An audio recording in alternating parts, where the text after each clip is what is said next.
If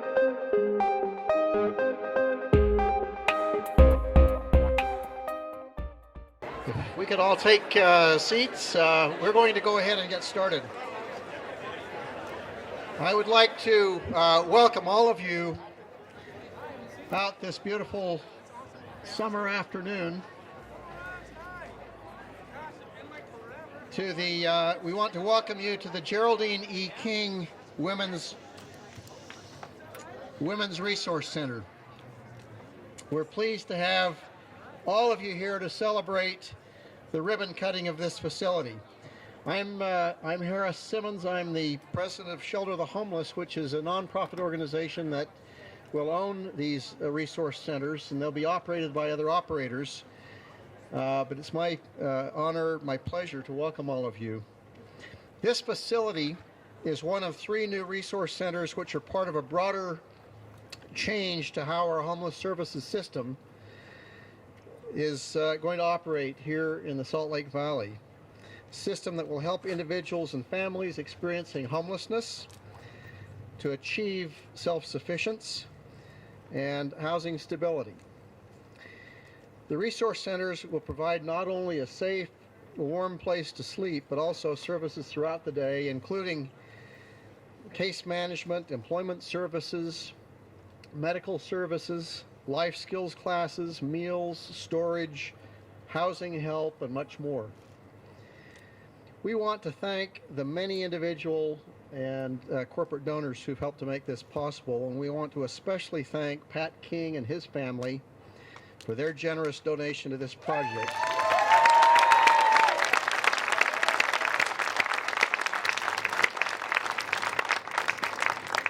We also want to thank the state of Utah, Salt Lake City, Salt Lake County, the Church of Jesus Christ of Latter-day Saints, the Gardner Company for their donation of construction management, Oakland Construction and the many subcontractors who've worked on this building, the architects, AJC Architects, Hendricks & Butler, Google Fiber, RX Solar, Rocky Mountain Power, and today's event sponsors, which are listed on the back of the program.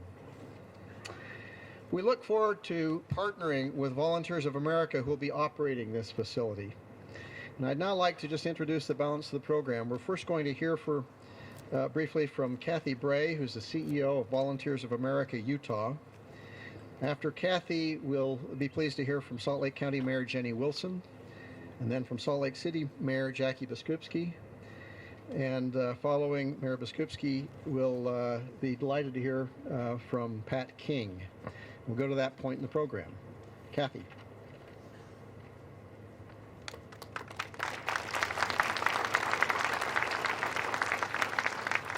Well, thank you, Harris, and what a beautiful day for an exciting celebration and ribbon cutting. I'm so pleased to be here with you. I'm Kathy Bray, the President and CEO for Volunteers of America, Utah, and if you see the Sea of V t-shirts out there, they're the Volunteers of America staff who are going to run this facility. Where are you guys?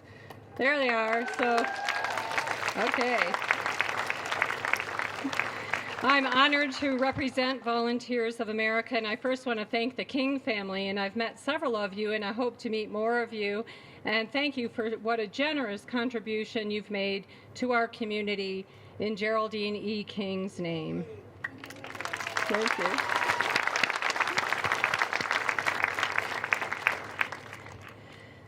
I'd also like to thank Shelter the Homeless and the State Department of Workforce Services, Salt Lake County, Salt Lake City, Pamela, Gail, and Palmer, no last names needed, board members, staff, volunteers, neighbors, donors, businesses, and fellow nonprofit organizations.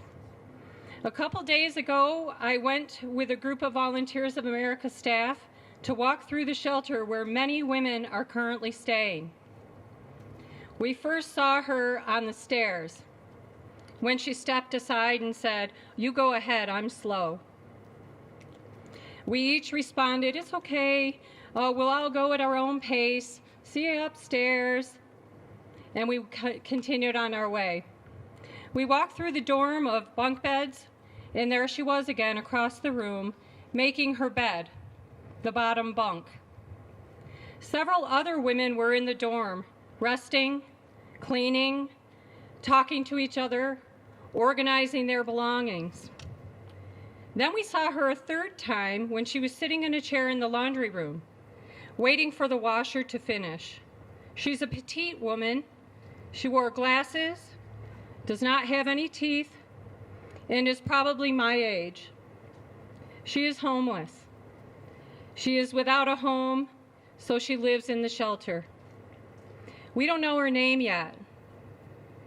We don't know the pain that she has endured, nor do we know how many nights she has slept in a shelter or outside. When she moves over to this building, we will have our chance to rally support for her in a new way, in a new building with expanded services. While at the center, she'll have the basics. She'll have food, clothes, shelter, showers, medical care, and wraparound services to increase personal stability and eliminate barriers. It'll be strange for her when she first moves to her own apartment. She can then live with more privacy, with a little less stress because her old utility bill has been paid. And she can sleep under a blanket of comfort and not a blanket of worry. I imagine her coming out of her apartment with her head held high, able to flash her pearly whites and smile at people as she encounters them on her way to the grocery store. She knows that her belongings are securely locked up and only she has the key. She can become part of a new community on her own terms. And she knows who to call when she needs support. It's permanent. She can live there forever if she chooses to. That's the life-changing experiences we seek for the women who will live in this facility behind us today or in front of us. Transformations will happen in this beautiful new facility called the Geraldine E. King Women's Resource Center. You will see that it is almost fully furnished. Staff are training on policies and the building systems. They'll set up their offices and organize supplies. Volunteers of America's staff, Andrew, Sue, Charlie, Audrey, the crew, they're great. They have the compassion and the courage to step forward to take on this crushing problem, to offer creative and best practice interventions, and to lighten the burdens of women who are homeless and help them be part of the community in a healthier, more self-reliant way. We will live out our mission right here at the Geraldine. With the support of community partners, we will open for intakes and move women in at the end of July, early August. We will focus on safety, and then we will be focusing on moving people out of homelessness as soon as possible. Please be part of the solution with us. We need everyone to pitch in, to serve meals, to give socks and underwear and kindness and compassion and dignity. And of course, we need more affordable, deeply affordable community housing. Inside, you can find out more and also look us up on voaut.org. We know, and I'm confident, that we are up for this challenge of operating this 24/7, 200-bed facility because I've seen what this community is capable of. Thank you.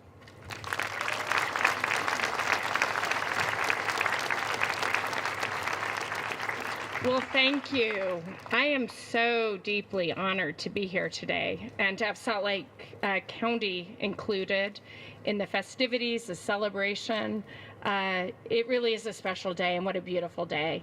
I want to take a second to recognize the diversity, the voices, the committed community members that are among us. I'm overwhelmed with the number of people who turned out today to join in the very important groundbreaking, the celebration. I called it a groundbreaking, but it's a ribbon cutting to dedicate this amazing facility. And it's remarkable. I walked past somebody who was likely involved in constructing this site wearing a construction worker's hat and uniform. I walked past people who I know are in recovery, who at one point were homeless. And my hat goes off to you for getting beyond that challenge and moving on, which is what we're all working towards as a community here. We are an amazing community, and we're a community that doesn't stop until we solve the problem. And I think back on the time, it seems like only a year ago, but it was a couple of years ago, where many of us stood up. I was serving on the county council at the time. I wish that my partner in that capacity, former Mayor Ben McAdams, could be here today. He was in Washington, but I want to thank him for his leadership at Salt Lake County to really step up with legislative leaders, community leaders, Mayor Biskupski, others, in helping to make this happen. So I'd like to give those who really did that work and that day a round of applause. I see members of law enforcement who have acted in a compassionate way to people on the street. I know that there are people here who have serviced the community, who come deeply, directly in contact with people who are out there trying to make it. Pamela Atkinson being a leader on this issue for so many years. Thank you to you. I want to just take a moment to thank the Shelter of the Homeless Board, whose leadership worked to collaborate and to find the solutions and to do the difficult work to get us to the point that we're at today. Harris, thank you for your leadership. I also want to recognize Kathy, who's on stage as well, from VOA. The work that they've done is so instrumental. The King family and Pat King, you've been amazing. And Mayor Biskupski, you have, with your head held high, shared the importance of this to us, and let the city residents know that this is a priority, that we need to get this right. So my hat goes off to you as well. I want to again recognize each of you here. You're here for a reason. You've given funding, you've given sweat labor, you've given your hearts and souls to solve this problem. And again, I want to recognize the people in recovery and coming out of homelessness, because you're the reason we're here.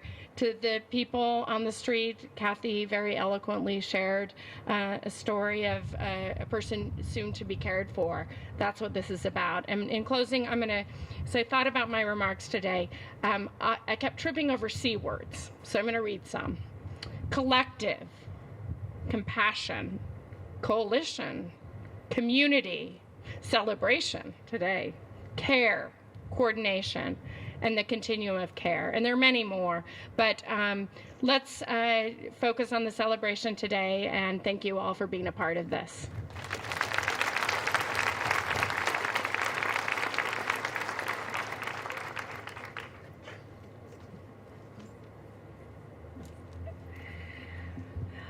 Well, this is overwhelming.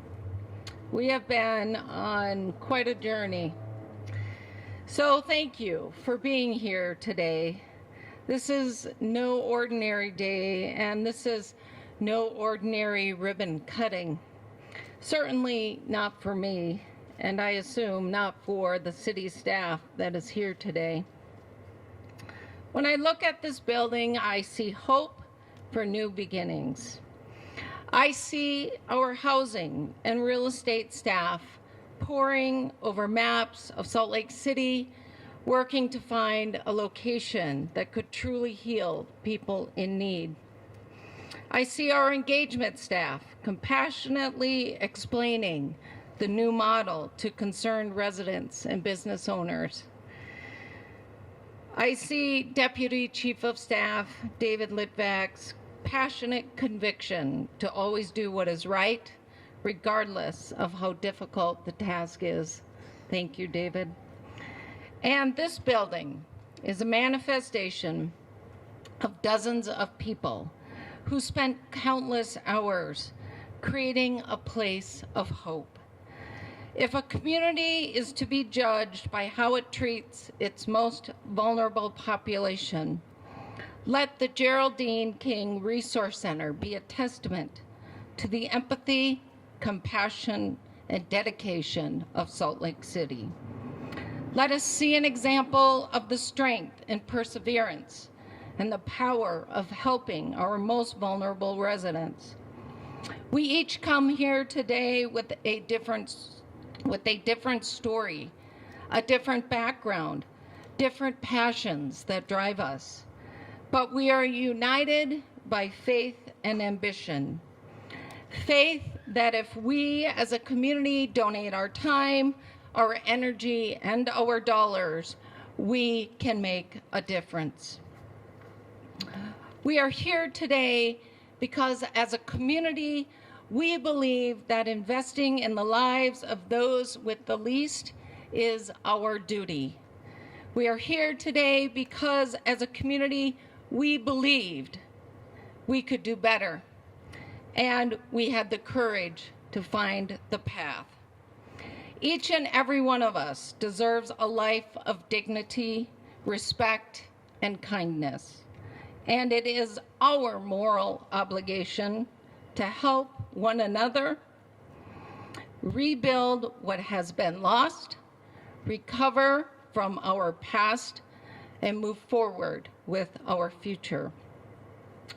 The women that walk through these doors will have the chance to reclaim their lives. They will muster the strength to make a change, and we will be there by their side to provide the support they need because it is the right thing to do. This moment is only possible because so many people believed, because so many people overcame doubt and came together over a number of years to create change.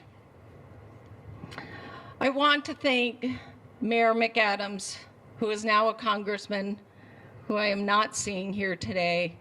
He did play an integral role in helping us affect change, and I do want to acknowledge him. Our work is far from over, but today we show everyone that Salt Lake City is willing to deliver the best to those in need, that we are willing to be a place of healing for all, a true city of opportunity for everyone. Thank you.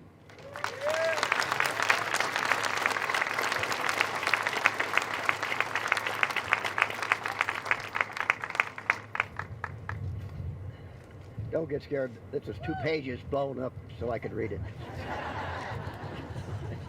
So, again, I want to thank the Shelter for the Homeless and the 2 mayors. They were great in getting this all accomplished, and I couldn't have done it without them. Thank you. Okay, everybody can hear me now? Yeah, okay. So anyway, I want to say hello, everyone. Welcome to the Geraldine E. King Women's Resource Center. I want to thank all our family, all our friends, and all the other people who are here today. We have about 120 family members here, half traveled from 10 different states. So that alone speaks to the woman our mom was and what it attributes to her. Thank you all again for coming. The homeless issue was in the news with much controversy. The mayor discussed that. My wife Florence and I had decided we wanted to make a significant contribution in honor of our mom to assist in the transition from homelessness to self-sufficiency. I suggested to Florence that we could also put her name on the building with Mom. Florence said no. She said having my mom's name was the most relevant, appropriate, and meaningful. With that resolved, I asked Steve and Tiffany Price if they would get me a meeting with the county mayor, and the rest is history. So here we are 2.5 years later. The state, the county, the city, and the private sector are making a sizable investment in the transition to self-sufficiency. That's what I call it, simply an investment in self-sufficiency. Most investments have risk and reward. This investment has risk, but this investment must succeed. The stakes are too high, the potential rewards too great. It must succeed. Consider that less than 1/3 of this facility and budget are committed to housing the women. Over 2/3 of the facility and budget are dedicated to creating the environment, programs, and resources to help these women obtain self-sufficiency. Just think about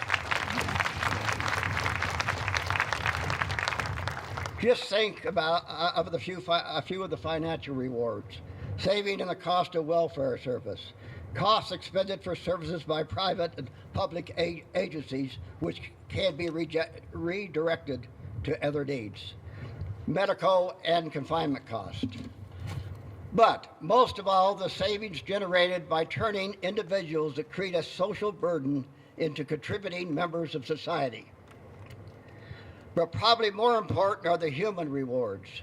Think about creating basic human dignity, self-confidence, self-esteem, obtaining self-sufficiency, which will give an individual great peace and personal satisfaction.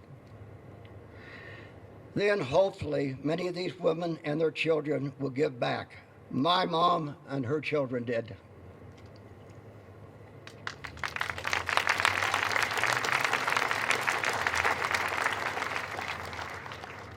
My mom was not homeless, but on her own with 7 children on public assistance. She was lucky. She got some help from her mother and sister. When she became self-sufficient, she gave back in many ways. She took people in when she already had a full house and limited resources. She always volunteered and always helped others. I told the story about her 2013 tax return. I pulled it at random. It would be typical. She had a small Social Security and a nice federal pension. She gave 28% of that to 18 different charities. That's really what my mom was about.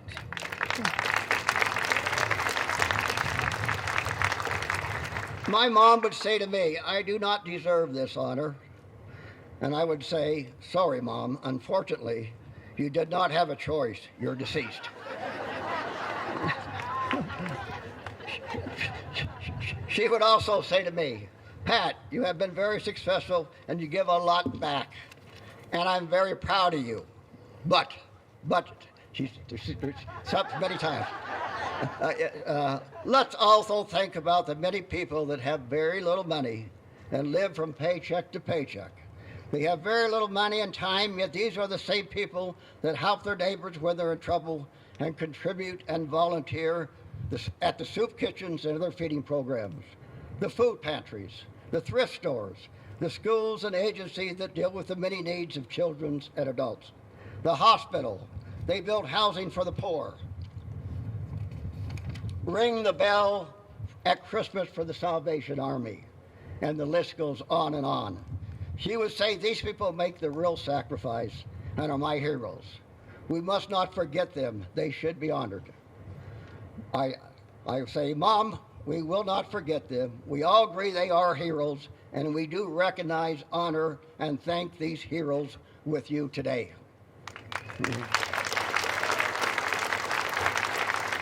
Now, Mom, one last thing. This honor is not free. Mom, your name is on the building. Your picture and plaque are on the wall. You need to encourage, inspire, and motivate these women. Mom, you always thought you could pray almost anyone out of a problem. So it's time to get back to work and pray these women into self-sufficiency, and then we trust many of them and their children also will become our heroes. Thank you.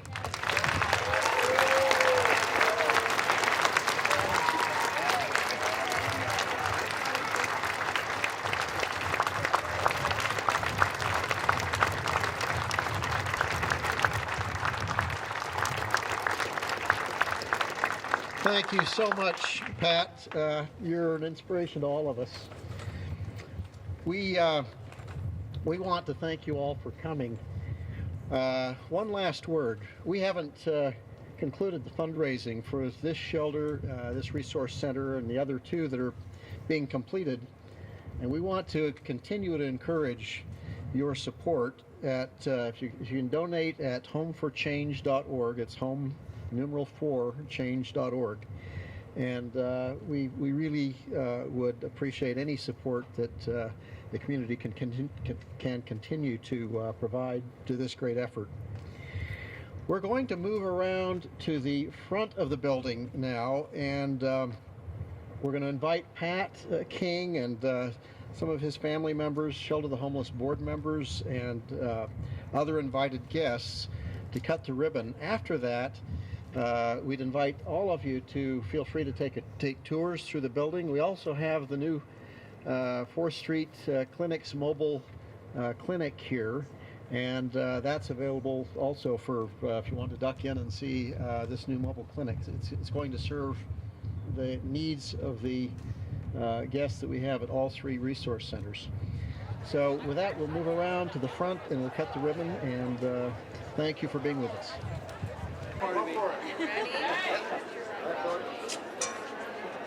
All right. I see lots of cameras. Oh.